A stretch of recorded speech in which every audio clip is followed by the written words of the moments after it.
रिपु sir English classes में पुनः आपका स्वागत है।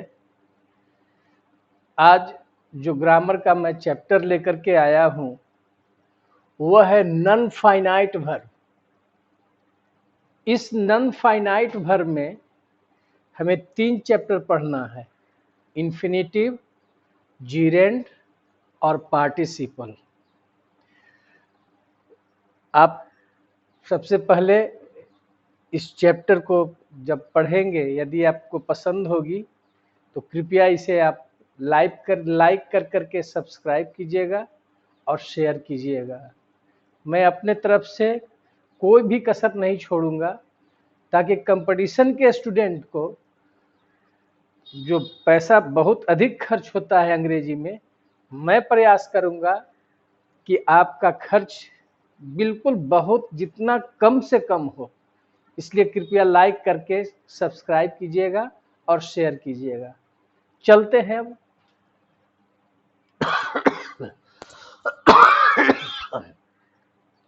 Non finite verb. तो जब नॉन फाइनाइट वर्ब की चर्चा हम करेंगे तब 2 चैप्टर देखेंगे, 2 चीज, फाइनाइट वर्ब और नॉन फाइनाइट। नॉन फाइनाइट को भी हम इनफाइनाइट वर्ब भी कह सकते हैं। नॉन फाइनाइट वर्ब को हम इनफाइनाइट वर्ब भी कह सकते हैं। पहले एग्जाम्पल से इसको समझिए कि फाइनाइट क्या है और नॉन फाइनाइट क्या है। पहला एग्जाम्पल देखिए, ही इज प्लेइंग क्रिकेट। इसमें 2 वर्ब हैं, एक इज है और एक प्लेइंग है। तो देखिए इसमें कि कौन सा वर्ब सब्जेक्ट के अधीन काम कर रहा है, इज है कि प्लेइंग। इसका मतलब इज जो आया है यह सब्जेक्ट के अनुसार आया है, ही के अनुसार इज आया है, मतलब यह वर्ब सब्जेक्ट के अधीन है। और प्लेइंग का सब्जेक्ट से कोई मतलब नहीं है कि ही आया है इसलिए इसमें आईएनजी लगा है, इसका कोई मतलब यहाँ पर नहीं है, मतलब यह सब्जेक्ट के अधीन नहीं है। तो जो वर्ब सब्जेक्ट के अधीन हो जाए वह फाइनाइट वर्ब होता है, और जो वर्ब सब्जेक्ट के अधीन नहीं होता है, बिल्कुल स्वतंत्र होता है, वह वर्ब नॉन फाइनाइट वर्ब कहलाता है।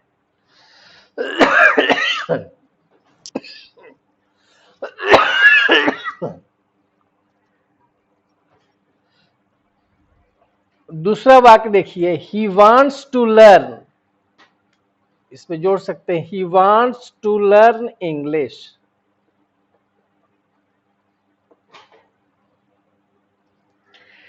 अब इस वाक्य में देखेंगे कि वांट्स टू लर्न है, तो वांट्स जो है ही के अनुसार आया है, 3rd पर्सन सिंगुलर नंबर के सब्जेक्ट रहने पर वर्ब में ए से आई एस आता है। इसका मतलब यह वर्ब सब्जेक्ट के अधीन है, तो यह फाइनाइट वर्ब हो गया। और टू लर्न ही के वजह से नहीं आया है, सब्जेक्ट के वजह से नहीं आ रहा है, इसलिए यह नॉन फाइनाइट वर्ब हो गया।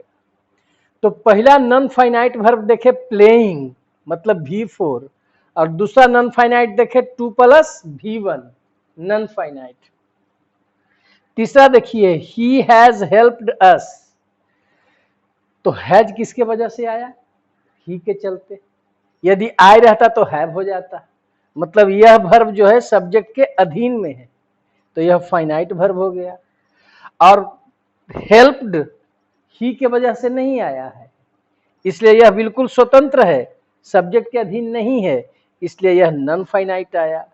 तो हैज हैव के बाद आने वाला वर्ब तीसरा रूप में आता है, यह V3 है। तो आप नॉन फाइनाइट वर्ब का 3 चेहरा देखें, कौन कौन।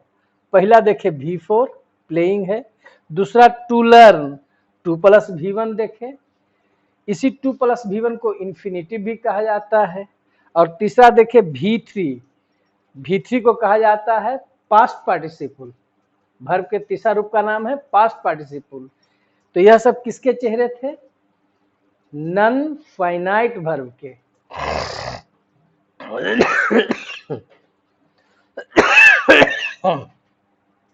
तो फाइनाइट वर्ब सब्जेक्ट के अधीन या सब्जेक्ट के द्वारा शासित होता है, परंतु नॉन फाइनाइट बिल्कुल स्वतंत्र होता है, अर्थात सब्जेक्ट का उस पर शासन नहीं होता है। तो आप इस एग्जाम्पल से समझ में आ गया कि फाइनाइट और नॉन फाइनाइट क्या है। अब kinds of non finite verb. Non finite verb के तीन भेद हैं, इन्फिनिटिव, जिरेंड और पार्टिसिपल। तो इस नॉन फाइनाइट में आज हम चर्चा कर रहे हैं इन्फिनिटिव का। इन्फिनिटिव का मतलब 2+V1 एक्टिव रूप में, एक्टिव वॉइस में। एक्टिव वॉइस मतलब जिसमें कार्य करने वाला वाक्य का सब्जेक्ट स्वयं होता है, 2+V1 एक्टिव में, तथा पैसिव वॉइस में 2B+V3 होता है, 2B+V3 होता है। जैसे ही वांट्स टू टीच अस, वे चाहते हैं क्या, हम लोगों को पढ़ाना।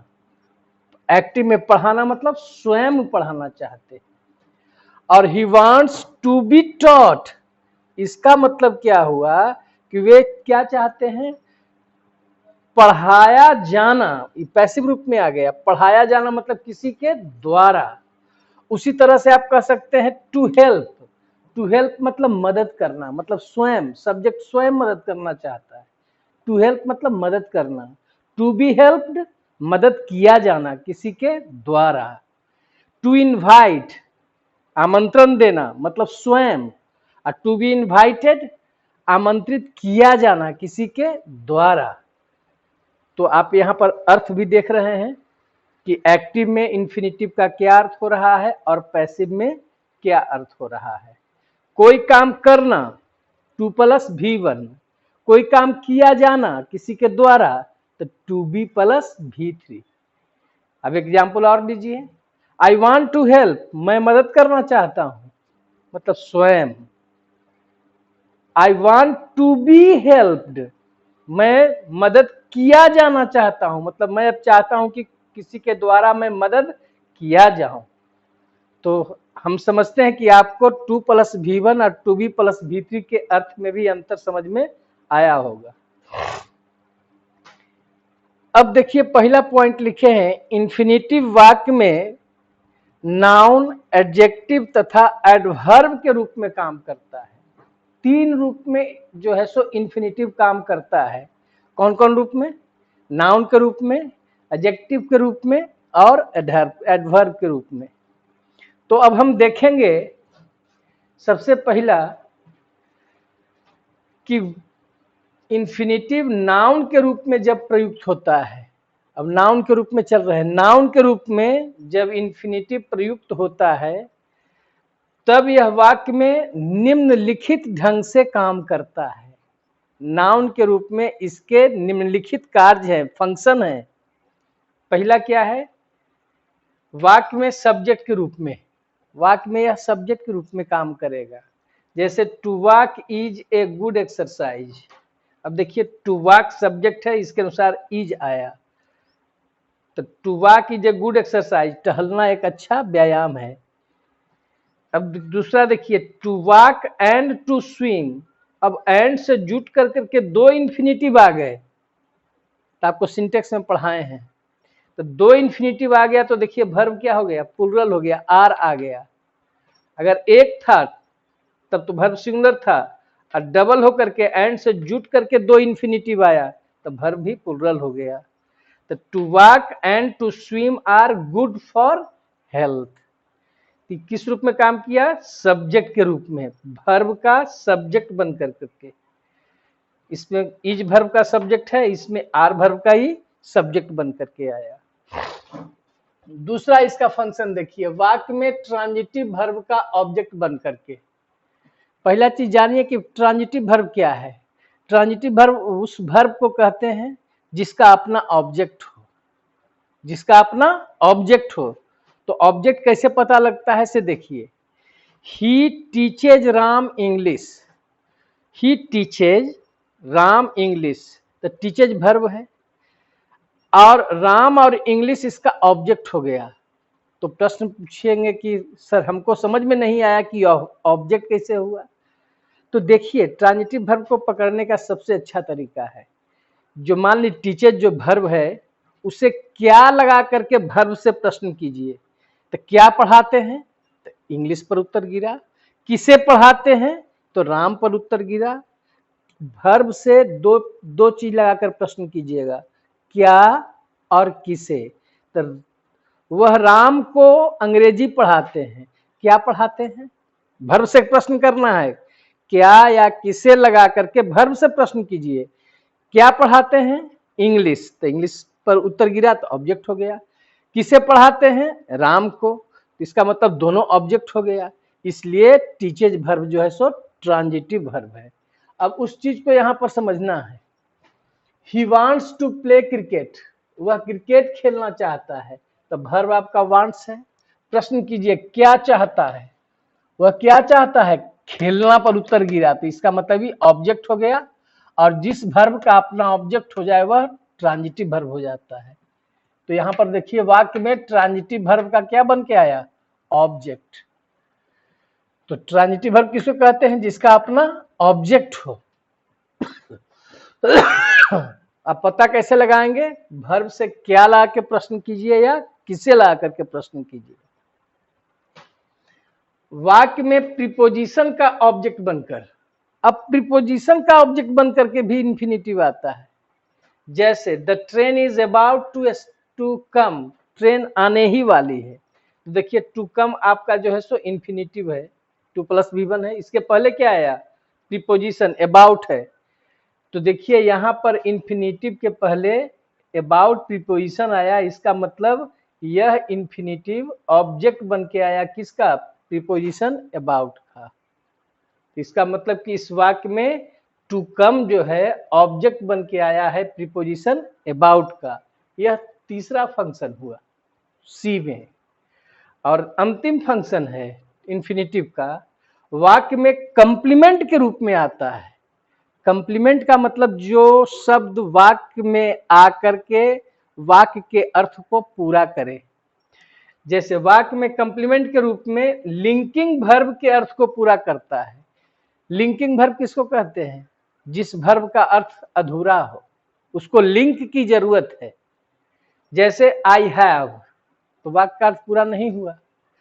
अब I have to go there, अब आई हैव टू गो, मुझे जाना है। अब इसमें क्या किया, टू गो, इसके अर्थ को पूरा किया। इसे इसलिए यह हैव कौन सा वर्ब हुआ, लिंकिंग वर्ब। क्यों, क्योंकि उस वाक्य में हैव के प्रयोग से वाक्य का अर्थ पूरा नहीं हो रहा है। तो नहीं हो रहा है तो इसके अर्थ को किसने पूरा किया, टू गो ने। तो यहाँ पर हम कह सकते हैं कि हैव लिंकिंग वर्ब है जिसका अर्थ अधूरा था, और टू गो आकर के इसके अर्थ को पूरा किया, इसलिए यह कंप्लीमेंट के रूप में काम किया। तो लिंकिंग वर्ब किसको कहते हैं, जिसका अर्थ अधूरा हो। और कंप्लीमेंट किसको कहते हैं, जो उस अधूरे वर्ब के अर्थ को पूरा करने के लिए आता हो।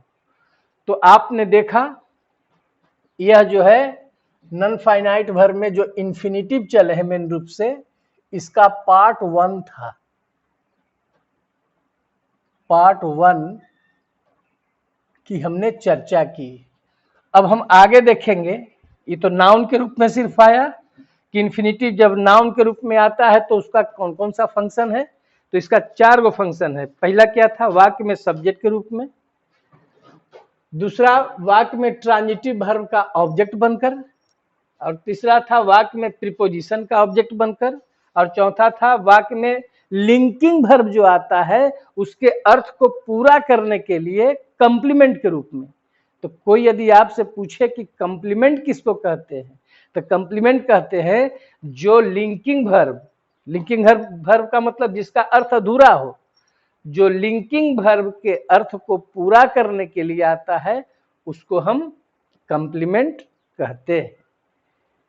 आगे देखेंगे कि जब एडजेक्टिव के रूप में काम करेगा तो क्या इसका हाल होगा, कैसे पहचानेंगे, और एडवर्ब के रूप में काम करेगा तो कैसे इसको हम पहचान करेंगे।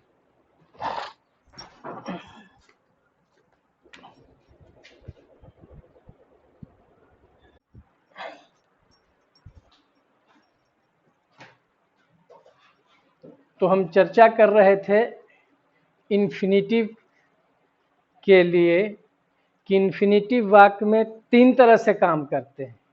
नाउन के रूप में, तो नाउन के रूप में उसके 4 फंक्शन बताए, वर्ब का सब्जेक्ट बनकर, ट्रांजिटिव वर्ब का ऑब्जेक्ट बनकर और प्रीपोजिशन का ऑब्जेक्ट बनकर, तथा लिंकिंग वर्ब के अर्थ को पूरा करने के लिए कंप्लीमेंट के रूप में। तो यह नाउन के रूप में काम था।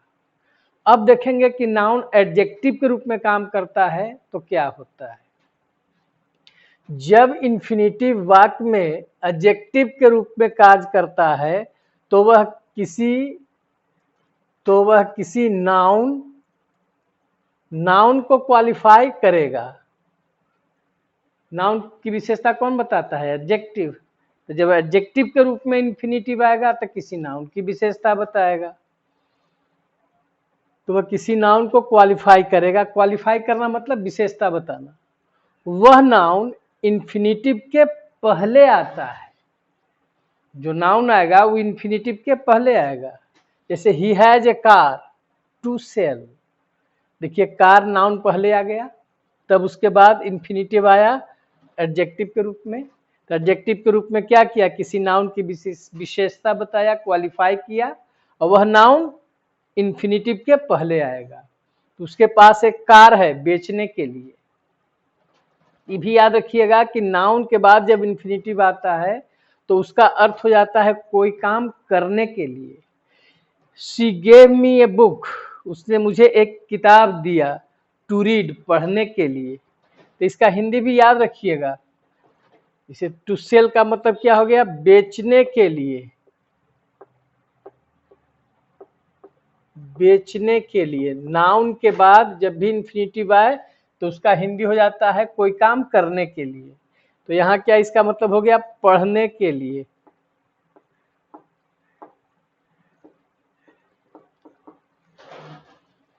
ये हो गया जब एडजेक्टिव के रूप में इन्फिनिटिव काम करता है तो वह किसी नाउन की विशेषता बताता है, और उस स्थिति में नाउन कहाँ आएगा? इन्फिनिटिव के पहले आएगा। तो यदि आपको कोई कहे कि देख करके बताइए कि यहाँ पर इन्फिनिटिव किस रूप में काम कर रहा है, तो देखिएगा कि इस इन्फिनिटिव के पहले क्या आया है? नाउन। तो नाउन की विशेषता कौन बताता है? एडजेक्टिव। इसलिए यह एडजेक्टिव के रूप में काम कर रहा है। अब आया जब इन्फिनिटिव वाक्य में एडवर्ब के रूप में काम करे। 3 रूप में काम करता है, नाउन के रूप में, एडजेक्टिव के रूप में और एडवर्ब के रूप में।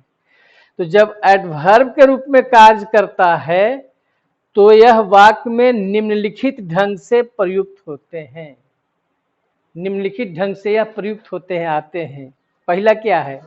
यह किसी इंट्रांजिटिव वर्ब, इंट्रांजिटिव वर्ब कहते हैं, ट्रांजिटिव बताए थे, जिसका अपना ऑब्जेक्ट होता है, और वर्ब से क्या या किसे लगा करके प्रश्न करते हैं वर्ब से, तो जिस पर उत्तर गिरता है वह ऑब्जेक्ट हो जाता है, या वह वर्ब ट्रांजिटिव हो जाता है।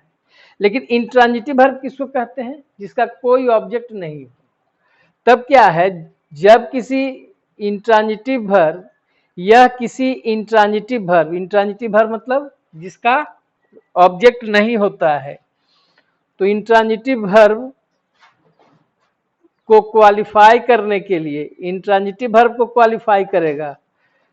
तो इंट्रांजिटिव वर्ब को क्वालिफाई करके, जब इंट्रांजिटिव वर्ब को क्वालिफाई करेगा तो क्या होगा?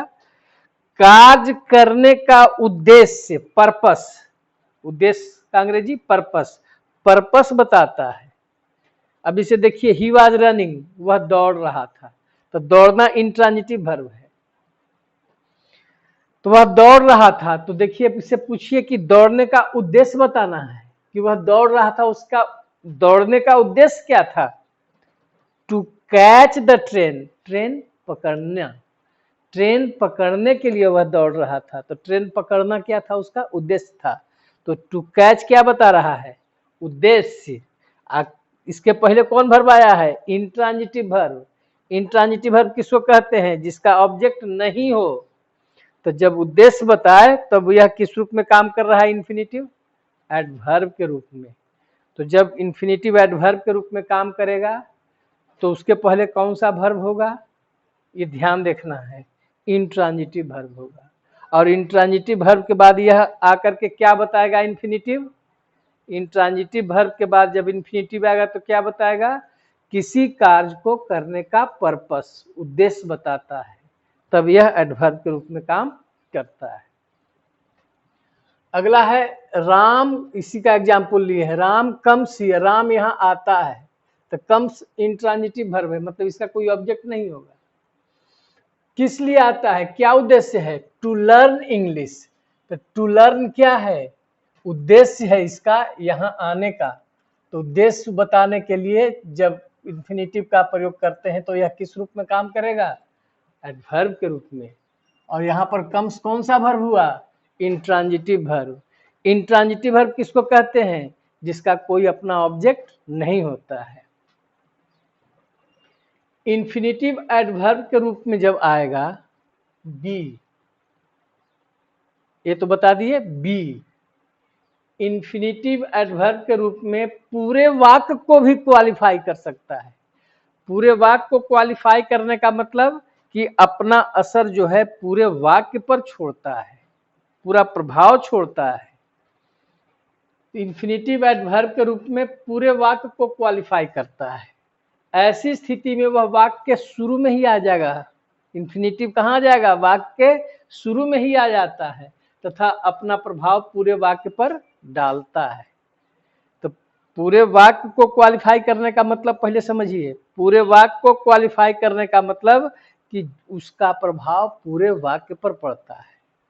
और इस स्थिति में कहाँ आएगा, वह वाक्य के शुरू में आएगा। जैसे देखिए टू बी ऑनेस्ट, देखिए टू बी इन्फिनिटिव हो गया, यह एडवर्ब के रूप में है क्योंकि वाक्य के शुरू में आ रहा है। अब देखिए इसका पूरा असर वाक्य पर पड़ता है कि नहीं। टू बी ऑनेस्ट इसका मतलब होता है यदि ईमानदारी से कहूं, टू बी ऑनेस्ट का मतलब यदि ईमानदारी से कहूं तो your behaviour was not good to his father, तो तुम्हारा व्यवहार जो है उसके पिता के प्रति अच्छा नहीं था। इसका मतलब कि टू बी ऑनेस्ट का प्रभाव इस पूरे वाक्य पर पड़ रहा है, इसी वाक्य का जो है पूरा प्रभाव इस पर पड़ रहा है। कह रहा है कि देखो यदि हम ईमानदारी से कहें तो कहो, यदि हम ईमानदारी से कहें तो तुम्हारा व्यवहार जो है उसके पिताजी के प्रति अच्छा नहीं था।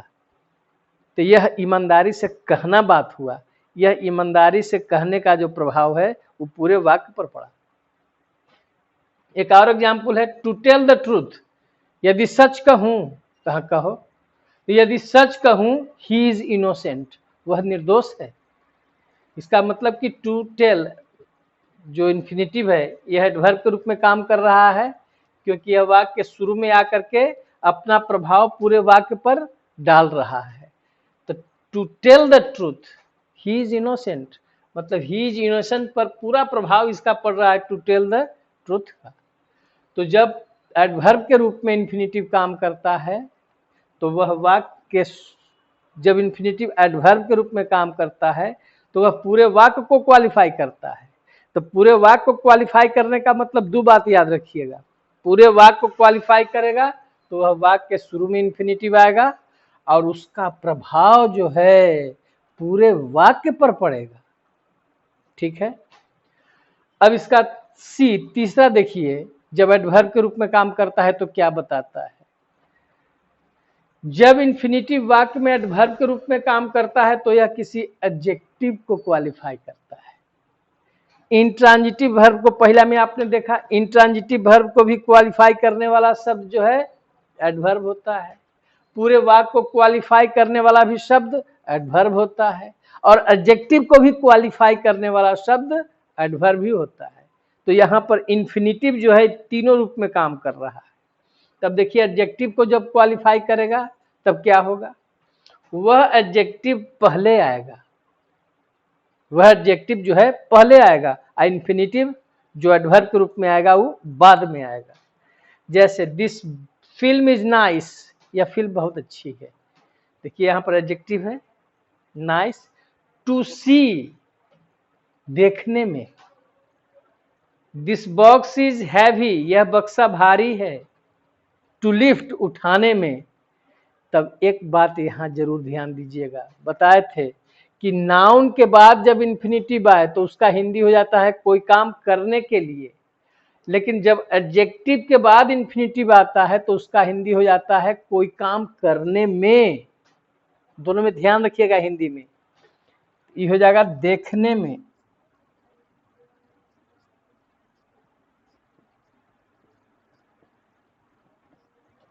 ये क्या हो जाएगा, दिस बॉक्स इज हैवी, यह बक्सा भारी है, टू लिफ्ट, उठाने में। तो कोई काम करने के लिए और कोई काम करने में, दोनों अर्थ में जो है सो इन्फिनिटिव आ रहा है, दोनों अर्थ में। लेकिन इसको पहचान रखिएगा कि कब कोई काम करने के लिए होगा, कोई काम करने के लिए कब आएगा, नाउन के बाद इन्फिनिटिव हो, इंट्रांजिटिव वर्ब के बाद इन्फिनिटिव हो, इंट्रांजिटिव वर्ब के बाद इन्फिनिटिव हो, या कोई काम करने के लिए हो जाएगा। और जब एडजेक्टिव के बाद जब इन्फिनिटिव आए तो कोई काम करने में। दिस क्वेश्चन इज इजी, यह क्वेश्चन आसान है। इजी, इजी मतलब आसान, एडजेक्टिव है। टू सॉल्व, हल करने में, हल करने में, क्योंकि इजी एडजेक्टिव है तो एडजेक्टिव के बाद जब इन्फिनिटिव आएगा तो उसका हिंदी हो जाएगा कोई काम करने में। He is intelligent to read, वह पढ़ने में तेज है। ही इज इंटेलिजेंट, इंटेलिजेंट क्या हो गया, एडजेक्टिव हो गया। टू रीड, पढ़ने में। तो ये सब हिंदी जो है, थोड़ा सा हिंदी भी इसका ध्यान रखेंगे। अब हम इसके बाद इन्फिनिटिव के पार्ट 2 में चर्चा करेंगे। यहाँ पर इन्फिनिटिव के बारे में जो भी परिभाषा था, जो फंक्शन था, वो खत्म हुआ। इसके बाद हम यूज देखेंगे। आशा करते हैं कि यह आपको जो वीडियो जो है पसंद आया होगा। यदि आपको पसंद आया होगा तो इसको लाइक करके सब्सक्राइब करेंगे और शेयर करेंगे।